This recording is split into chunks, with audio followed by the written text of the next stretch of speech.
আজ হলো বুধবার। বুধবার দিন দুপুর পর্যন্ত একটা ব্লগ আমি শেষ করেছি। ভাবলাম যে আজকে সারাদিন অনেকটা বড় হয়ে গেল ব্লগটা, তো আজকে শেষ করে দিই। যাই হোক, সেটা পোস্টও হয়ে গেছে। এখন রাত্রি 9টা পার হয়ে গেছে, তোমাদের দাদা ভাই এসছে। ভাবলাম যে এটাও তোমাদের সাথে শেয়ার করি, তাই রাত্রি 9টার পর থেকে আবার একটা ব্লগ শুরু করলাম আমি। তোমাদেরকে আমি দেখাতে চাই যে সোনাইয়ের পছন্দের ফল এলে সোনাই কতটা আনন্দ হয়। সোনাই জানো তো, লিচু কলা খেতে ভীষণ ভালোবাসে। লিচুটা তো সারা বছর পায় না, এই গরমের সময় পাওয়া যায়। তাও আবার বেশি মাস থাকে না, কিন্তু জামাই ষষ্ঠী চলে গেলে লিচুও চলে যায়। তোমাদের দাদা ভাই সাইকেল চালিয়ে বাড়িতে আসে, সেই জন্য সাইকেলের ঘষা লেগে থেতলিয়ে গেছে একটু। আজকের লিচিগুলো দেখতে কিন্তু বেশ লাগছে, খেতেও বেশ মিষ্টি ছিল। আর সোনাই তো দেখতেই পেলে কতটা আনন্দ হয়েছে। ঘড়িটা তোমাদেরকে একবার দেখিয়ে দিই, এখন বাজে হচ্ছে 9টা 17। এখন থেকে আবার ব্লগটা শুরু করলাম। তোমরা ভিডিওটা স্কিপ না করে পুরো ভিডিওটা দেখতে থাকো। এদিকে মন্দিরা শাশুড়ি একটা লেবু দিয়েছিল আমাকে ভাত দিয়ে খাওয়ার জন্য। আমি ভালোবাসি কিন্তু এগুলো। কালকের দিনটা আর আজকের দিনটা, আজকে সকাল থেকে তো মারাত্মক গরম, কিভাবে যে মানে সারা দিনটা পার করছি, আর এখনো পর্যন্ত মানে গা হাত পা পুরো চ্যাট চ্যাট করছে জানো তো। পুরো সেই হাতাওয়ালা নাইটিগুলো আমি পরে একদম থাকতে পারছি না। রান্না করতে যাচ্ছি তো ঘেমে হয়ে যাচ্ছি। কি গামছা? গামছা একটা বাইরে। বিকেলবেলা স্নান করেছি, তোমাদের দাদাভাইয়ের একটা জামা, আমার নাইটি টাইটি সব ধুয়ে দিয়েছি সার্ফ মাখিয়ে। সার্ফ আনতে হবে, সার্ফ শেষ হয়ে গেছে। ধুয়ে দিয়েছিলাম, এখনো পর্যন্ত তুলিনি সেই জামাগুলো, এখনই তুলবো। আর ওই যে বাবু ওইদিকে কলা খাচ্ছে।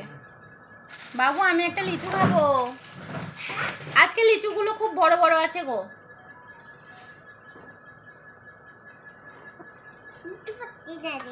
আগে আগে 2-3 বার এনেছিল, মানে তখন প্রথম উঠেছে লিচুগুলো, তো একটু ছোট সাইজে ছিল, এখন একটু বড় বড় সাইজের এসেছে। দেখি কেমন খেতে।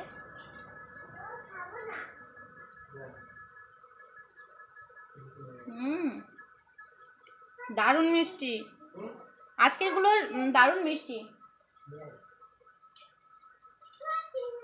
তোমরা এখানে আসবে না নাকি?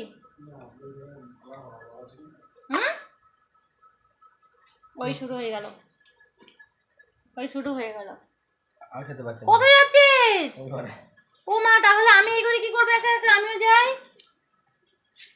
ফ্যান টান বন্ধ করে দি, আমি ওই ঘরে চলে যাচ্ছি, তোদের সাথে আমি জয়েন দিই। বাবু এই ঘরে চলে এসছে লিচুর গামলা নিয়ে। দেখো এইখানে তোমাদের দাদাভাই বসবে এখন বই নিয়ে। রাত্রি 9:30 বাজে, এখন পড়তে বসবে। খাবো কখন আর ঘুমাবো কখন? এই যে ও পড়বে, কত ঘন্টা পড়বে? 10 মিনিট। 10 মিনিট বলছে, 11টা বাজি তাই। আজকে লিচুগুলো বড় বড় আছে না। অনেকক্ষণ আমাদের গল্পগুজব হয়েছে জানো তো। অনেক রাত্রিও হয়ে গেছে। সোনাইকে একটু মুড়ি চিনির জল খাইয়ে দিয়ে ঘুম পাড়িয়ে দেবো। The next day.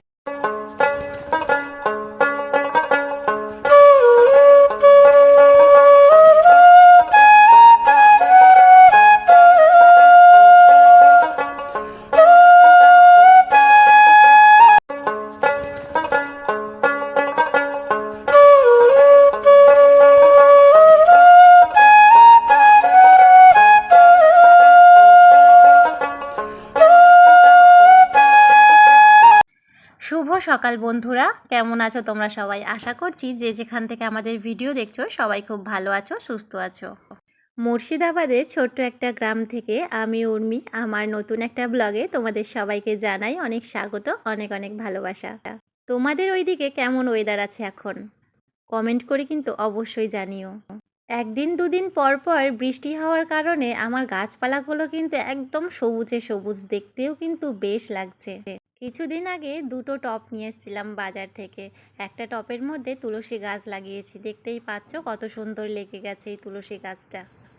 ঘেয়া জবার গাছটার আড়ালে রেখেছি তুলসী গাছটা, কেন বলো তো? এত রোদ্দুর এক একদিন হচ্ছে না, প্রচুর পরিমাণে অতিরিক্ত রোদ্দুরের কারণে যদি আমার গাছটা, তুলসী গাছটা সবেমাত্র হয়েছে জানো তো, যদি শুকিয়ে যায় সেই ভয়ে একটু আড়ালে করে রেখেছি, যাতে একটু ছাওয়াটাও পায় আবার রোদ্দুরও আসে সেই রকমভাবে। আর এই দিকে দেখো কত রকমের গাছ হয়েছে, ঢ্যাঁড়স গাছ, পেঁপে গাছগুলো কত বড় বড় হয়েছে, তাই না? দেখো ফুলগুলো আমাকে ডাকছে বারে বারে, কেন জানো? আমাদের তো আনন্দ আসর চলছে, এখন পুজো বন্ধ সেই জন্য। প্রেসার কুকারে সেদ্ধ করে নিলাম ছোলা, কালকে রাত্রিরে ভেজা দিয়েছিলাম তোমাদের দাদা ভাইয়ের জন্য টিফিন করে দেব সেই জন্য। ওই যে সকালবেলা একটু মুড়ি টিফিন করতে হয় তো সেই জন্য। সকালবেলা বাজার থেকে তোমাদের দাদা ভাই অল্প কিছু ওই সবজি নিয়ে এসছে, আর এই যে 2 কেজি মুড়ি নিয়ে এসছে। আচ্ছা, এইটাকে আমি কি বলবো, বালতি বলবো না ডাব্বা বলবো না ড্রাম বলবো, ঠিক বুঝতে পারছি না। যাই হোক, যে কোনো একটা বললেই হলো। এইটার মধ্যে হচ্ছে 2 কেজি মুড়ি আমার প্রায় ভালোভাবে এঁটে যায়, আর 2 কেজি মুড়ি করেই আমাদের নিয়ে আসে, প্রায় অনেক দিন চলে যায় জানো তো। আমি কিন্তু মুড়িটা খুব একটা পছন্দ করি না, তোমাদের দাদা ভাই মাঝে সাঝে যখন তরকারি করে দিই তখনই খায়, আবার কোনো সময় দেরি হয়ে গেলে ও না খেয়েই চলে যায়, বাইরে টিফিন করে নেয়। তোমাদের দাদা ভাই সকালবেলা খেয়ে দিয়ে কিন্তু চলে গেছে। এবার হচ্ছে সোনাইয়ের হাতে বাটি দিয়ে মুড়ি দিয়েছি, ওটা হচ্ছে আমি আর সোনাই খাবো। এখন এগুলো একটু গুছিয়ে নিই তারপরে। এই বস্তাটাই করে মুড়ি নিয়ে এসেছিলো, তাই এই বস্তাটা ভালো করে দড়ি দিয়ে বেঁধে আবার শোকেসের মধ্যে ঢুকিয়ে রাখবো, কারণ পরের বার যখন মুড়ি নিয়ে আসবে তখন এই বস্তাটা কিন্তু আবার লাগবে সেই জন্য। এখন জানো তো, বাবু নিজে নিজেই খেতে শিখেছে, নিজে নিজে ঝুড়ি থেকে থালা নিয়ে আসবে, তারপরে সেই জলের ড্রামটা থেকে আগে জল নেবে, নিয়ে থালাটা পরিষ্কার করে ধুয়ে এনে তারপরে ওই যে মুড়ি নিচ্ছে আমার থেকে, জানো তো। এখন আমরা মা ছেলে খেতে বসেছি।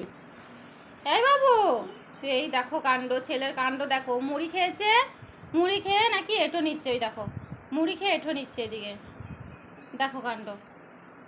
মুড়ি খেয়ে এঁটো নিতে হয়, তাই? তুমি সব শিখে গেছো? বাবা রে, দিল তোমাকে? মা কিনে দিল, আর মা খাচ্ছে, এই দেখো চরম ঝাল এটা। ওরে বাবা রে, ভালো হয়েছে, এটা প্রচুর ঝাল, খেতে পারতে না, কি ঝাল, মুখ পুরো জ্বলে গেল, এত ঝাল, তো জ্বলে গেল। একটু খাই,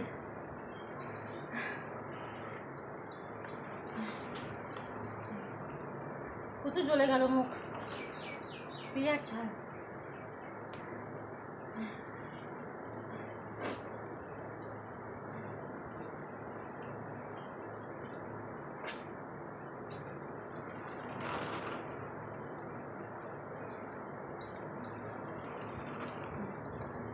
এই প্রথমবার খেলাম এত ঝাল আইসক্রিম, ঝাল আইসক্রিম দেখিনি কোনোদিন। বাবু, আইসক্রিম আবার ঝাল হয়? তুমি জানতে, আমাকে বললে না কেন? বললে না কেন? ধুর, কি যে বিচ্ছিরি একটা আইসক্রিম খেলাম, পুরো মুখটা জ্বলিয়ে দিল আমার। যাই হোক, লিচু খেয়ে একটু মুখটা ঠান্ডা করলাম। বসে পড়েছি এদিকে সবজি টবজি কেটে নিতে। তো বন্ধুরা, এইদিকে সবজি কাটা কমপ্লিট হয়ে গেছে আমার। এই যে এইটা দেব ঝিঙে, একটা ছোটো মতন ঝিঙে কেটেছি, এটা হচ্ছে মুগ ডাল দিয়ে করব, ঝিঙে দিয়ে ডাল। আর হচ্ছে আলু সেদ্ধ দেবো একটা, ডাল যেহেতু আছে সেই জন্য। বেগুন ভাজা করব তোমাদের দাদা ভাই আর সোনাইয়ের জন্য। আর এদিকে হচ্ছে ঝিঙে আলু পটল দিয়ে একটা সবজি করব। আর এখানটায় হচ্ছে তোমাদের দাদা ভাইয়ের জন্য অল্প করে টক করে দেব, আমি টক খাবো না সেই জন্য অল্প করে করেছি। এই যে সবজি কাটা হয়ে গেছে, এবার ধুয়ে টুয়ে নিয়ে আসি, তারপরে বসিয়ে দিই। সকালে জানো তো একটু মেঘলা হয়েছিল, ভাবলাম যে সারাদিন হয়তো মেঘলা হয়ে থাকবে, ঠান্ডা ঠান্ডা ওয়েদার থাকবে। ওরে বাবারে, একটু বেলা হতেই দেখি না অতিরিক্ত গরম পড়ছে, শাড়ি পরে আর থাকতে পারলাম না, শাড়িটা আমাকে চেঞ্জ করতেই হলো। এত গরমের মধ্যেও আজকে অনেক পদ রান্না, ভাবলাম যে আজকে একটু রান্না করাই যাক বসে বসে। আসলে কি বলো তো, প্রতিদিন তো সেই একটা তরকারি নয়তো 2টো তরকারি, এই যে 2-3টে তরকারি করে বরকে খাওয়ানো, এটা কিন্তু একটা আনন্দের ব্যাপার। তারপরে সেই রান্না খেয়ে যদি বরের মুখ থেকে একটু সুনাম পাওয়া যায়, তাহলে তো আনন্দের আর সীমা থাকে না। আমার রান্না করতে জানো তো ভীষণ ভালো লাগে, সেটা গরম হোক আর ঠান্ডা হোক। কষ্ট হয় একটু, কিন্তু প্রিয় মানুষকে যে খাওয়াবো, ভক্তি ভরে মন থেকে রান্না করি, যাতে সে তৃপ্তি করে খেতে পারে। তোমাদের দাদা ভাইয়ের কিন্তু একটা গুণ অনেক ভালো, জানো তো? বাড়িতে তুমি যাই রান্না করে দাও না কেন, যেদিন সবজিও না থাকে শুধু আলু সেদ্ধ ভাত করে দাও, সেদিনও কিন্তু মুখ বুজে খেয়ে নেবে। ও কোনো দিন কোনো কথাকে বলে না, কোনো দিন মুখ ফুটে বলে না যে তুমি আজকে শুধু আলু সেদ্ধ কেন করেছো, শুধু ডাল আলু সেদ্ধ কেন করেছো, আজকে একটু সবজি করতে পারতে, এটা করতে পারতে। কোনো দিন কিন্তু আজ পর্যন্ত বলেনি। আমাদের মেয়েদের বিয়ের পর কিন্তু সবার অনেক স্বপ্ন থাকে, সবার মতন ঠিক আমারও তাই। আমিও স্বপ্ন দেখি, জানো তো, যে আমার একটা বাড়ি তো আছে, কিন্তু বাড়িটাকে সুন্দরভাবে সাজিয়ে রাখবো, নিজের মনের মতন করে তুলবো, আরও সুন্দর করে সাজিয়ে তুলবো। আমিও স্বপ্ন দেখি, জানো তো, কিন্তু ওই যে একটা জায়গায় এসে তখন আমাকে থমকে দাঁড়াতে হয়। আমার বরের, জানো তো, অনেকটা মাইনে কম, আর ওই মাইনে থেকে আমাদের অনেক কটা কিস্তি চলে, তার ফাঁকে ধার শোধ করতে হয়, তার মধ্যে আবার আমাদের এই সংসারটাকে চালাতে হয়। ছোট্ট সংসার হলেও কিন্তু খরচের কিন্তু কমতি নেই। একটা সংসার চালাতে গেলে কিন্তু অনেকটাই পরিমাণে খরচা লাগে, জানো তো। এত কিছুর পরও কিন্তু বর আমাদেরকে অনেক ভালোভাবে রেখেছে, কোনো দিন আমাদেরকে অভাব বুঝতে দেয় না। কথাই তো আছে, বাড়ির মেয়ে বউরা নাকি লক্ষ্মী হয়।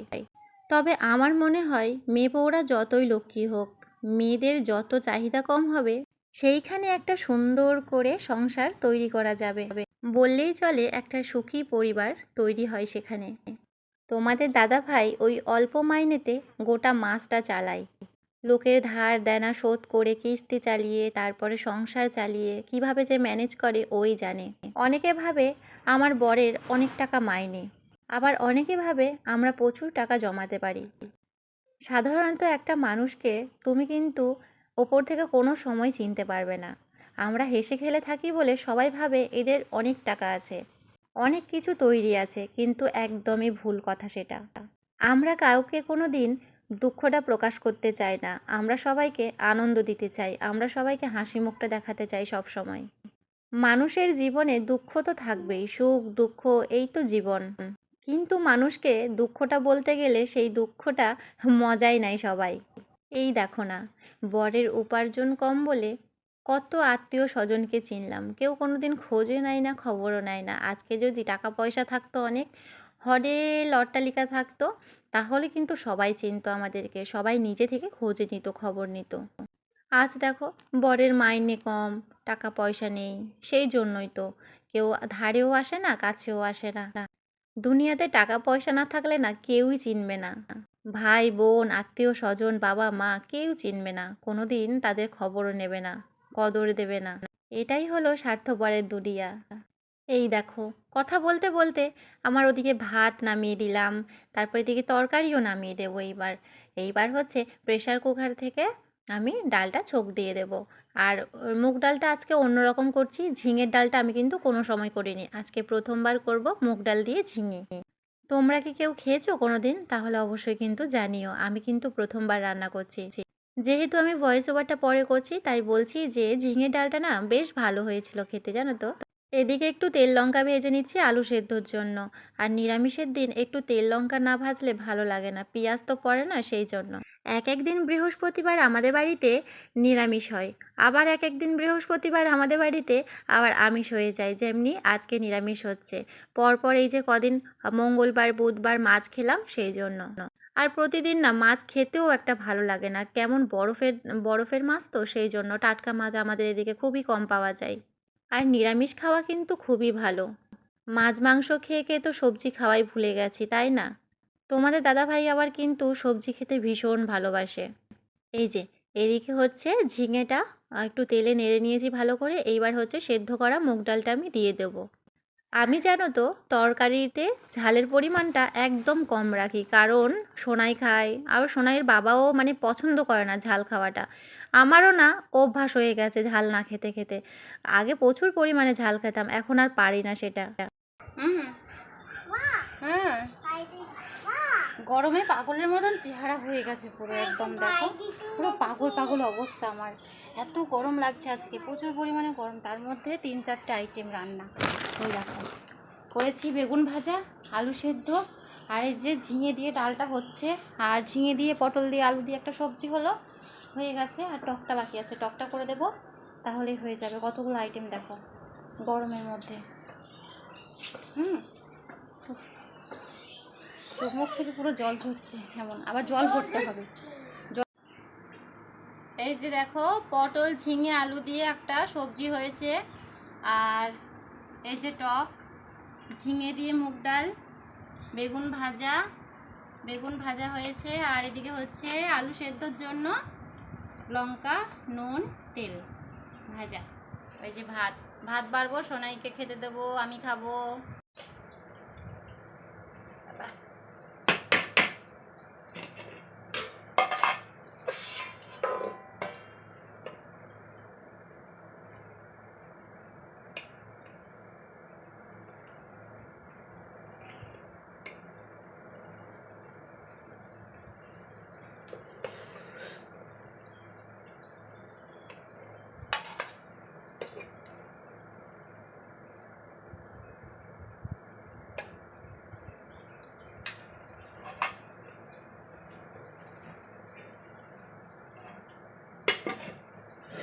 ভাত তরকারি সব খাটের নিচে নিয়ে চলে এসেছি। এইবার হচ্ছে আলুটা মাখিয়ে নেব আমি। গরম প্রচুর পরিমাণে, সবে ভাত থেকে নামালাম, সেই জন্য চামচ দিয়ে ভালো করে ঘেঁটে নিচ্ছি।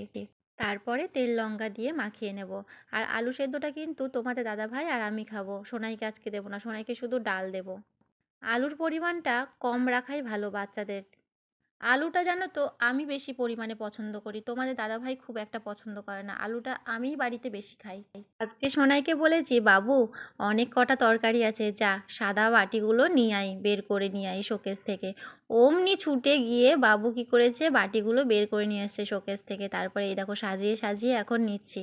যেমনভাবে আমি তরকারি বাড়ছি, তেমনি কিন্তু তোমাদের দাদাভাইকেও সাজিয়ে খেতে দিয়েছিলাম।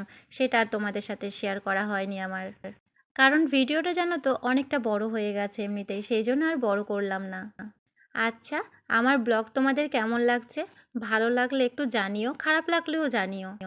তো বন্ধুরা, আজকের ব্লগটা এই পর্যন্তই রাখবো, অনেকটা বড় হয়ে গেছে, সেই জন্য আর বড় করছি না। ব্লগটা দেখে যদি তোমাদের ভালো লেগে থাকে, অবশ্যই কিন্তু লাইক কমেন্ট শেয়ার করে দিও। অবশ্যই যারা চ্যানেলে নতুন হয়ে আছো, চ্যানেলটিকে সাবস্ক্রাইব করে দেবে। দেখা হচ্ছে খুব তাড়াতাড়ি নতুন কোনো ব্লগে।